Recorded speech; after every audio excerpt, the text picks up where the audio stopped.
लखनऊ से खबर है। निकाय चुनाव से पहले भाजपा की बड़ी सेंधमारी की खबर है। भाजपा ने कांग्रेस और समाजवादी पार्टी को बड़ा झटका दिया है। कांग्रेस के महानगर अध्यक्ष भाजपा में शामिल हो गए हैं। दिलप्रीत सिंह डीपी ने भी भाजपा की सदस्यता ले ली है। रणवीर सिंह कालसी ने भी भाजपा की सदस्यता ली है और रणवीर सिंह कालसी कांग्रेस के टिकट पर पार्षद का चुनाव लड़ चुके हैं। कांग्रेस शहर महासचिव संजय गिरी भाजपा में शामिल हो गए। सपा से पलक रावत और ताराचंद रावत भाजपा में शामिल हुए। सपा से जिला पंचायत सदस्य हैं पलक रावत और ताराचंद रावत उनके पति हैं। डिप्टी सीएम ब्रजेश पाठक ने इन सभी नेताओं को भाजपा की सदस्यता दिलाई है। सेंधमारी भाजपा की विपक्षी दलों में खासकर सपा और कांग्रेस में। चलिए खबरों का रुख करते हैं, मथुरा की बात करते हैं। वहां पर आज है रैली मुख्यमंत्री योगी आदित्यनाथ की। मथुरा के सेठ बीएन पोद्दार इंटर कॉलेज में मुख्यमंत्री की जनसभा है और कुछ ही देर में मुख्यमंत्री योगी पहुंच जाएंगे जनसभा स्थल। और आपको बताएं कि इससे पहले सीएम योगी आदित्यनाथ 6 जिलों में चुनाव प्रचार कर चुके हैं। ये हैं सहारनपुर, अमरोहा, शामली, रायबरेली, उन्नाव और लखनऊ। और आज वो पहुंच रहे हैं मथुरा। मथुरा के बाद वो फिरोजाबाद और आगरा भी जाएंगे। लेकिन मथुरा नगर निगम के जो मेयर पद के उम्मीदवार हैं भाजपा के, वहां पर जो नगर पालिका और नगर पंचायत के जो उम्मीदवार हैं उन सब के लिए मुख्यमंत्री आज लोगों से समर्थन की अपील करेंगे। सेठ बीएन पोद्दार कॉलेज में उनकी सभा है। बीएन पोद्दार इंटर कॉलेज, जहां पर जनसभा स्थल मुख्यमंत्री योगी आदित्यनाथ का। और बस कुछ ही देर में मुख्यमंत्री वहां पर पहुंचेंगे और उसके बाद वो लोगों को संबोधित करेंगे। उन्हें बताएंगे कि क्यों बीजेपी का समर्थन किया जाए। दबदबा रहा है मथुरा में बीजेपी का नगर निकाय चुनाव में, और वो दबदबा कायम रहे इसके लिए खुद मुख्यमंत्री योगी आदित्यनाथ चुनाव प्रचार के लिए वहां पर पहुंच रहे हैं। कुछ ही देर में जनसभा स्थल पर पहुंच जाएंगे मुख्यमंत्री योगी। सीधा आपको वहीं लिए चलते हैं, जनसभा स्थल BN Poddar inter college Mathura, जहां पर मौजूद है हमारे संवाददाता नितिन उपाध्याय। नितिन, अब मुख्यमंत्री के आने का समय हो चुका है, तो क्या सूचना है उनके आने की आपके पास?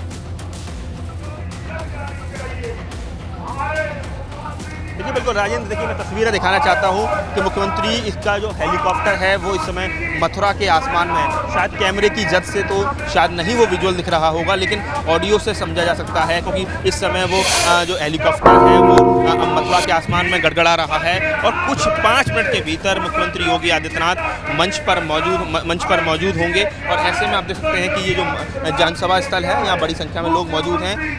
70 वार्ड के जो पार्षद हैं उसके प्रत्याशी मौजूद हैं, मेयर प्रत्याशी मौजूद हैं। इसके साथ ही जो 15 नगर निकाय से जुड़े हुए जो प्रत्याशी हैं, नगर पालिका परिषद, और 13 जो नगर पंचायत से जुड़े हुए प्रत्याशी हैं वो यहाँ मौजूद हैं। और संगठन के तमाम लोग मौजूद हैं, उनको सुनने आए। तो किस तरह से ट्रिपल इंजन की सरकार का गठन हो, इसके लिए पूरी तरह से जो कमान है मुख्यमंत्री योगी आदित्यनाथ ने संभाल ली है। 12 बजे से जिनका जो तय कार्यक्रम है 12 बजे से 12:50 का, तो करीब मंच पर पहुँचने तक वो करीब 10 मिनट उनका जो कार्यक्रम है वो तय कार्यक्रम से लेट चल रहा है। कुल मिलाकर मुख्यमंत्री योगी आदित्यनाथ आज मथुरा में लोगों से जनसमर्थन की अपील करेंगे। किस तरह से शहरों का विकास हो रहा है, नगर निगम पर किस तरह से भारतीय जनता पार्टी का अगर कब्जा एक बार फिर से बरकरार रहेगा तो किस तरह से जो प्रदेश की जो पॉलिसी है उसको लागू किया जा सकेगा। सड़क, नाली, खरंजा जैसे मुद्दों पर मुख्यमंत्री योगी आदित्यनाथ को लेकर उनका क्या विजन है, इस पर आज मुख्यमंत्री योगी आदित्यनाथ अपनी बात रखेंगे। मंच पर जो तमाम संगठन के पदाधिकारी हैं, जो एमएलसी हैं, तमाम जो एमएलए हैं, तमाम जो प्रत्याशी हैं वो यहाँ मौजूद हैं, और जो एक्स मेयर कैंडिडेट मुकेश आर्यबंधु भी यहाँ नजर आ रहे हैं। तो कुल मिला के यहाँ एक लोगो भी लिखा हुआ है, एक मैसेज भी देने की कोशिश की गई है, सोच ईमानदार, काम दमदार, एक बार फिर ट्रिपल इंजन की सरकार। यानी मुख्यमंत्री जो अभी तक डबल इंजन की सरकार की बात करते थे, अब ट्रिपल इंजन की बात कर रहे हैं। यानी नगर निकाय तीसरे लेवल की सरकार होती है। भारत सरकार और प्रदेश सरकार के बाद जो शहर की सरकार है वहाँ कैसे दबदबा कायम रहे, इसलिए ट्रिपल इंजन की सरकार की बात बीजेपी संगठन की तरफ से लगातार की जा रही है। और यही वजह है कि अब इसको लेकर पूरी तरह से बीजेपी का फोकस बना हुआ है। मुख्यमंत्री यहाँ संबोधन करेंगे, उसके बाद उनका जो कार्यक्रम है वो फिरोजाबाद के तिलक इंटर कॉलेज में वहाँ वो मेयर प्रत्याशी कामिनी राठौर के लिए वोट मांगेंगे और वहाँ तमाम जो पार्षद और तमाम नगर निकाय के चुनाव के प्रत्याशी उनके लिए वोट मांगेंगे। और उसके बाद मुख्यमंत्री आगे आगरा पहुँचेंगे। आगरा में GIC मैदान में मुख्यमंत्री की जनसभा है, वहाँ वो हेमलता दिवाकर के लिए अपील करेंगे और बाकी जो 12 नगर निकाय है वहाँ के लिए अपील करेंगे। तो कुल मिला के आज का पूरा दिन ब्रज क्षेत्र के लिए डेडिकेटेड किया गया है। ब्रज क्षेत्र में 13 लोकसभा 65 विधानसभा आती हैं। ब्रज क्षेत्र की बात की जाए तो बीजेपी के सांगठनिक दृष्टि से 6 नगर निगम आते हैं, उसमें 3 नगर निगम आगरा मंडल में पड़ते हैं। तो आप समझ सकते हैं कि ब्रज क्षेत्र बीजेपी के लिए बहुत ही फर्टाइल पॉलिटिकल लैंड है, बहुत ही उर्वर जो राजनीतिक भूमि है। और ऐसे में बीजेपी की कोशिश ये है कि मुख्यमंत्री की अगर एक जनसभा हो जाती है तो जो गेम है, जो पॉलिटिकल जो इलेक्शन है, वो पूरी तरह से एक तरफा हो जाएगा। यही वजह है कि मुख्यमंत्री ने खुद उतरने का फैसला किया है। आपने समीकरण बता दिए, ब्रज क्षेत्र के समीकरण आपने बता दिए कि कैसे 13 लोकसभा सीटें हैं, 65 विधानसभा सीटें हैं और इस आगरा मंडल की बात करें तो यहाँ पे 3 नगर निगम हैं। लेकिन फिरोजाबाद भी आज मुख्यमंत्री को जाना है। नितिन हमारे साथ बने हुए हैं। फिरोजाबाद में क्या समीकरण है वो आपको दिखाते हैं। मेयर उम्मीदवार हैं कामिनी राठौर भाजपा की, उनके मुकाबले हैं मसरूर फातिमा सपा की, बसपा की रुखसाना बेगम और नुजत अंसारी कांग्रेस पार्टी की। 4 महिला उम्मीदवार 4 अलग अलग दलों की और इसमें 3 मुस्लिम महिलाएं हैं जो विपक्षी दल हैं।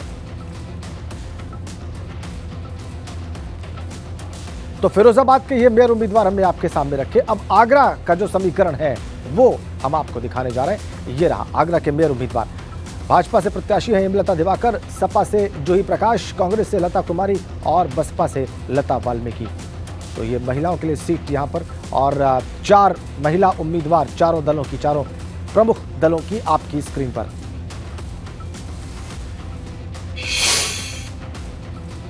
तो आगरा में जो समीकरण है हमने आपको बताए।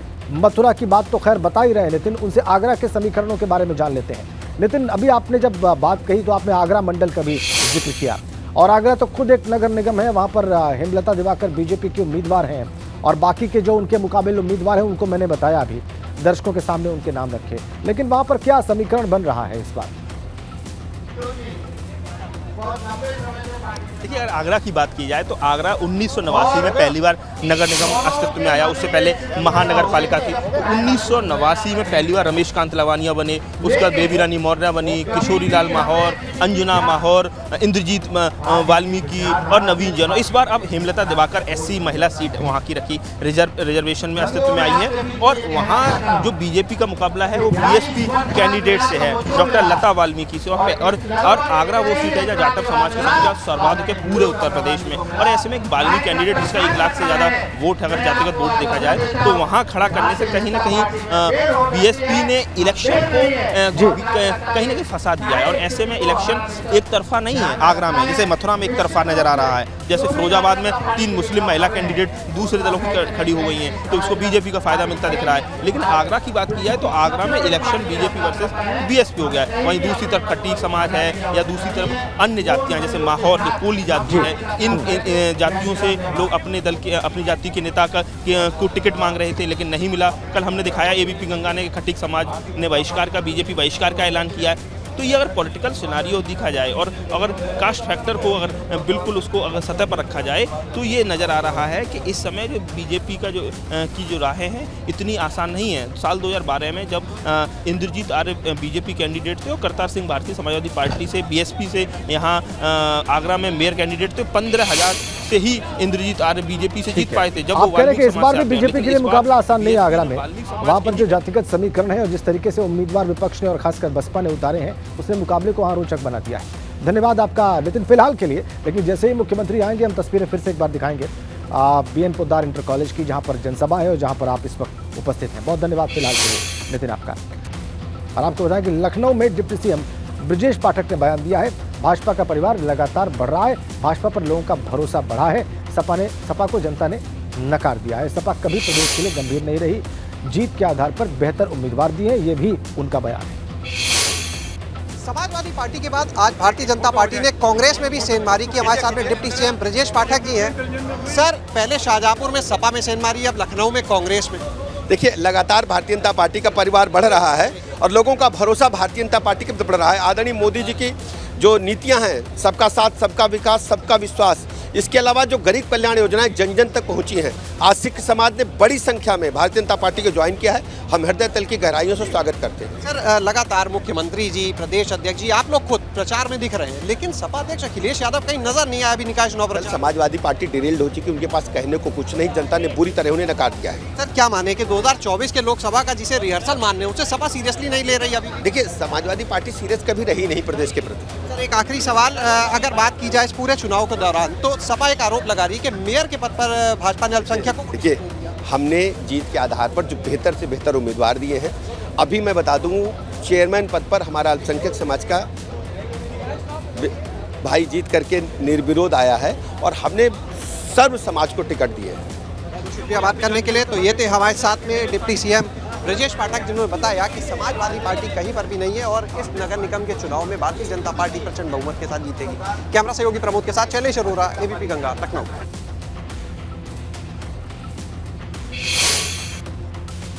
और कांग्रेस के महानगर अध्यक्ष दिलप्रीत सिंह डीपी भाजपा में शामिल हो गए हैं। पार्टी ज्वाइन करने के बाद डीपी सिंह ने कहा कि कांग्रेस में कार्यकर्ताओं का सम्मान नहीं हो रहा था, कांग्रेस बाहरी लोगों को प्रत्याशी बना रही है।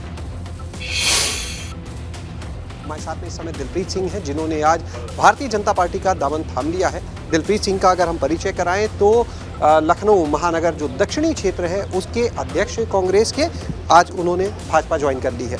दिलप्रीत जी, एक चीज़ बताइए, 2022 के चुनाव थे, ब्रजेश पाठक जी के विरोध में आप कैंट से चुनाव लड़ रहे थे। आज डिप्टी सीएम ब्रजेश पाठक जी ने तो आपको ही भाजपा में शामिल करा दिया। देखिए, वो चुनाव था, मेरी पार्टी ने मुझ पर जिम्मेदारी डाली, मैं वहाँ चुनाव लड़ा और चुनाव हम लोग जिस दमखम से लड़ सकते थे उस दमखम से लड़ा। चुनाव में किसी से दोस्ती, किसी से बैर नहीं होता। हर पार्टी अपना उम्मीदवार उतारती है और उस उम्मीदवारी को अपने आप जो है हम लोग को जाहिर करना पड़ता है कि मैं बेहतर उम्मीदवार हूँ। और ब्रजेश पाठक जी की मुझे एक चीज़ माननीय जी की अच्छी लगी कि वो लगातार अपने लोगों के साथ संपर्क में रहते हैं। वो अपने कार्यकर्ताओं को पूछते हैं कि उनको कोई दिक्कत तकलीफ तो नहीं है, आपको कोई ज़रूरत तो नहीं है। तो कहीं ना कहीं उससे प्रभावित होकर आज हमें लगा कि नहीं, अगर ज्वाइनिंग भी की जाए तो माननीय ब्रजेश पाठक जी के माध्यम से की जाए। दिलप्रीत जी, क्या वजह है कांग्रेस छोड़ने की? देखिए, मुझे ऐसा लगता है कि वहाँ पर हम जैसे कार्यकर्ताओं को पूछा नहीं जा रहा। हम लोग 15 साल से उसी पार्टी के कैडर रहे, लेकिन आज दौर ऐसा चल रहा है कि जो हमारा ज़मीनी कार्यकर्ता है, जो बूथ अध्यक्ष है, जो वार्ड अध्यक्ष है, जो हम जैसे नेता हम लोग अपने आप को अगर कहें, तो अगर हमारी बात नहीं सुनी जा रही तो हमारे बूथ अध्यक्ष की बात कैसे सुनी जाएगी? और यही चीज़ कहीं ना कहीं इसी डिसिप्लिन की मैं बात कर रहा हूँ, ये भारतीय जनता पार्टी में बहुत ही उत्तम है, बहुत अच्छा है। अगर दक्षिणी क्षेत्र की बात करें तो 2 हिस्सों में लखनऊ को बांटा गया, एक क्षेत्र आपके जिम्मे। कितने वार्ड हैं जिनकी जिम्मेदारी आप पास थी? देखिए, मेरे पास 50 वार्ड हैं, 3 विधानसभाएँ हैं, 3 विधानसभा में 50 वार्ड हैं, कैंट विधानसभा, सरोजनगर विधानसभा और पूर्वी विधानसभा। तो मुझे ऐसा लगता है कि उसको लेकर और बाकी पूरे लखनऊ के 110 की बात करें तो 110 में हमारे बहुत कार्यकर्ता हैं जो हमारे साथ आज पार्टी में आए, उनको भी हम लोग अब लगाया जाएगा और भारतीय जनता पार्टी के प्रत्याशियों को जिताया जाएगा। और साफ तौर पर इन लोगों का यही कहना है कि कहीं ना कहीं कांग्रेस में उनकी बात को सुना नहीं जाता है और ऊपर के लोग भी जो है उतने गंभीर नजर नहीं आते। कैमरा सहयोगी प्रमोद के साथ शैलेश अरोरा, एबीपी गंगा, लखनऊ।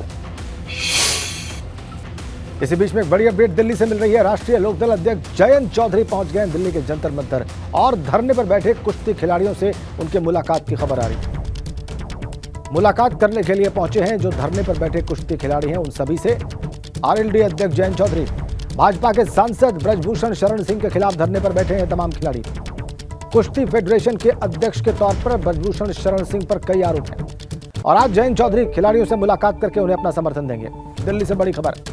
एक तो खेल प्रबंधन को लेकर बड़े सवाल उठाए गए हैं। मैं नहीं जानता सारे नेता लोग या नेता के बेटे, नेता के परिवार के लोग ही क्यों, चाहे कैरम बोर्ड हो, चाहे टेबल टेनिस हो, चाहे कुश्ती हो, सारे संघ में वही लोग बने हुए हैं। एक तो वो मानसिकता है जो खेल के मैदान में कभी गया ना हो और खिलाड़ियों के भविष्य को आज तय कर रहा हो, तो ये बड़ी चीज़ होती है। इसके खिलाफ एक जन भावना है। अब स्पोर्ट्स कोड भी आ गया है, तो कुछ प्रावधान जो पहले नहीं थे अब हमें दिए गए हैं और उससे भी बड़ा सवाल ये हो गया है कि महिला उत्पीड़न का एक आरोप लगाया गया है। और आज नहीं, 3 महीने पहले भी चर्चाएं हुई थी। देश के बड़े प्रसिद्ध जाने माने चेहरे, खेल जगत के बड़े चेहरे जिन्होंने बहुत कुछ देश को दिया है और उनकी बड़ी तपस्या रही है, वे मजबूर होकर सड़क पे आए थे। तो सरकार ने 3 महीने में क्या किया? और जब कोई यौन शोषण का आरोप लगाता है, कोई महिला लगाती है, तो एफआईआर तो दर्ज होनी चाहिए। तुरंत होनी चाहिए, वो क्यों दर्ज नहीं हुई? क्यों सुप्रीम कोर्ट तक सरकार बचाव करती दिख रही है? सरकार के सेकंड सबसे सीनियर जो लीगल ऑफिसर हैं, सॉलिसिटर जनरल को उतारा गया मैदान पे। ठीक है, सरकार का फैसला होता है वो किसको उतारे, वकील किसको बनाए, लेकिन ये सारी चीज़ें पॉइंट करती हैं कि एक बचाव में जुट गई है पूरी सरकार, पूरा तंत्र। और जब पूरे तंत्र के खिलाफ हमारे कुछ अच्छे खिलाड़ी लड़ रहे हों, संघर्ष कर रहे हों, ज़मीन पर खड़े हों, तो हम उनके साथ हैं। बृजभूषण सिंह शरद सिंह लगातार ये कह रहे हैं कि यूपी बनाम हरियाणा की लड़ाई है, क्योंकि हम यूपी में तमाम सारे स्पोर्ट्स इवेंट करा रहे थे, हरियाणा खिलाड़ी लगातार इस पर दिक्कत जता रहे हैं। नहीं, इसमें ना कोई यूपी हरियाणा का सवाल है, ना किसी जाति का सवाल है। पहले भी उन्होंने लोगों को भ्रमित करने के लिए बातें कही थी। ना एक व्यक्तिगत एक बृजभूषण शरण का सवाल है। सवाल यह है कि जब यौन उत्पीड़न का आरोप लग रहा है, आपको पता है कि हमारे देश में महिलाओं को काम करने के लिए भी बाहर नहीं जाने दिया जाता, बच्चियों को पढ़ाया नहीं जाता है, और एक महिला खिलाड़ी को देखकर जब वो मेडल जीतती है तो भारतीय समाज में जो अच्छे परिवर्तन होने चाहिए वो संभव हो जाते हैं। तो सवाल महिलाओं का भी है और हमारे एक अस्मिता का सवाल है, भारतीय अस्मिता का प्रश्न है। उनके खिलाफ कई मुकदमे, रसूख भी उनका बड़ा है। आपको कौन लगता है कौन लोग उनको बचा रहे हैं? देखिए, 6 बार MP रहे हैं, जनता की अदालत में जाते हैं, अपने मुकदमे वो बताते हैं लोगों को, लेकिन जनता को उसकी फिक्र नहीं रहती। जनता भी इस पे सोचे। टाडा हो, गुंडा एक्ट हो, अब यौन उत्पीड़न के भी उन पे आरोप लगे हैं और मर्डर के भी चार्जेस उन पे कभी कभी फ्रेम हुए हैं। कई चीज़ों में वो बरी हो गए। तो कानूनी लड़ाई वो अपने जानते हैं तरीके से लड़ते हैं, लेकिन जनता की अदालत में जब चीज़ें सार्वजनिक होती हैं, आज चर्चा का विषय बन गया है और जनता भी इस पर सोचे। एक आखिरी सवाल है, निकाय चुनाव में तमाम नामांकन वगैरह सब कुछ हो गए, कैसे चुनाव को आप देख रहे हैं? चुनाव का आज मसला नहीं। थैंक यू, शुक्रिया हमसे बात।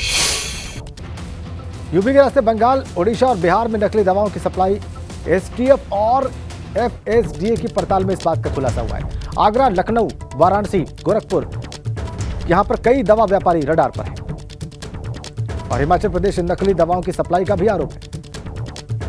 इसको तोड़ने के लिए, इस नेटवर्क को तोड़ने के लिए STF और FSDA की साझा कार्रवाई की खबर है। यूपी के करीब 71,000 थोक व्यापारी जांच के दायरे में आ गए हैं और 1 लाख से ज्यादा फुटकर दवा कारोबारी जांच के दायरे में आए हैं। हर दिन 50 करोड़ से ज्यादा का कारोबार होता है। एक और बड़ी अपडेट बस्ती से है। मकानों से हो रही है शराब की कालाबाजारी। जी, मकान से बोरे में रखकर शराब बेचने का वीडियो वायरल होने की खबर है। खुलेआम नियमों की धज्जियां उड़ाकर शराब बेची जा रही है। 10 से 15 रुपए ज्यादा लेकर देसी शराब की बिक्री और रुधौली थाना इलाके के ग्राम महुआर में शराब की कालाबाजारी की खबर है। बस्ती से बड़ी अपडेट, खुलेआम नियमों की धज्जियां उड़ाकर शराब बेची जा रही है।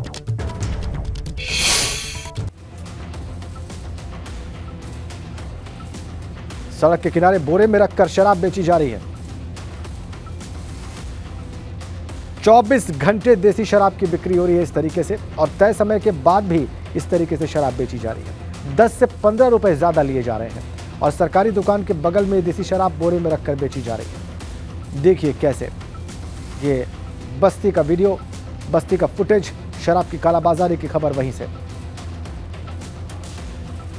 10 से 15 रुपए ज्यादा लेकर इस तरीके से शराब की कालाबाजारी हो रही है और सरकारी दुकान के बगल में हो रही है।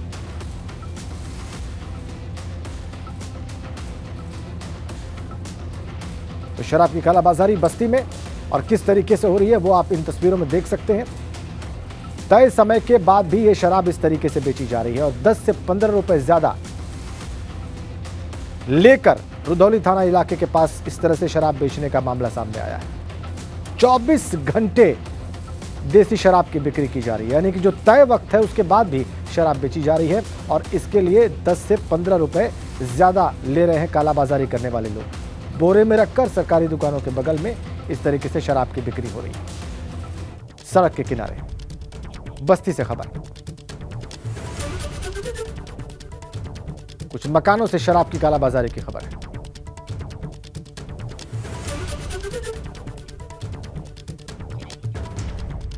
के किनारे बोरे में रखकर कैसे शराब बेची जा रही है वो आप देखिए।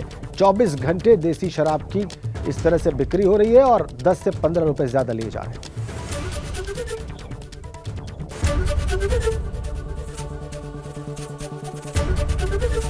ABP गंगा, खबर आपकी, जुबान आपकी।